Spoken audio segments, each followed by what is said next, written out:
So this puppy is always in trouble. He can just not stay out of trouble. And he loves the laundry room. Yeah, what did you take? You take this one. No, and I already took it from you, so I'm gonna put it back. No. I told you not to take it. This is not for pug puppies. Leave it. Yeah. Leave it. Leave it. Good boy. I'm going to try to put it back. But he is very persistent. He lets me go in circles. Mama get dizzy like that. He cannot go in circles like that. Oh, look at Henry's there. Henry, the original troublemaker. Do not, no.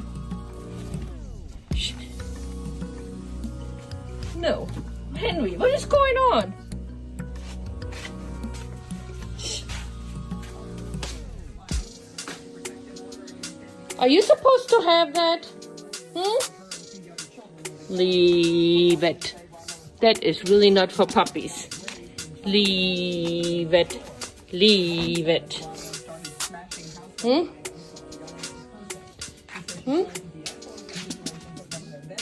go turn this off. Just turn the news off. Yeah. This is not for puppies. Henry, is this for puppies? Is this for puppies to play with? What's going on? No, it's not for puppies to play with. Do you want that? No. Oops. He took it out of my hands. He's quite a jumper too. Oh, wasn't paying attention. But he's not smart like Henry. Henry takes it outside where he knows I can't catch it. Okay. We're gonna put it back. And then, Henry, it's pug snack time, isn't it? Who wants a pug snack?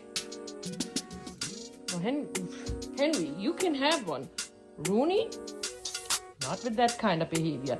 So, let's go get pug snacks. I think that's the best thing. Come on, you're speechless, huh? Because this puppy doesn't behave very well. Okay. So, oh, now the puppy shows off. Now the puppy's a show off. Who wants a pug snack? The puppy a show off now? Now he's sitting on the thing. There you go. You cannot step on him. Come on, Bruno. Bruno, here. Good boy. Okay. So no more Swiffers. No more Swiffers for you. Naughty Rooney.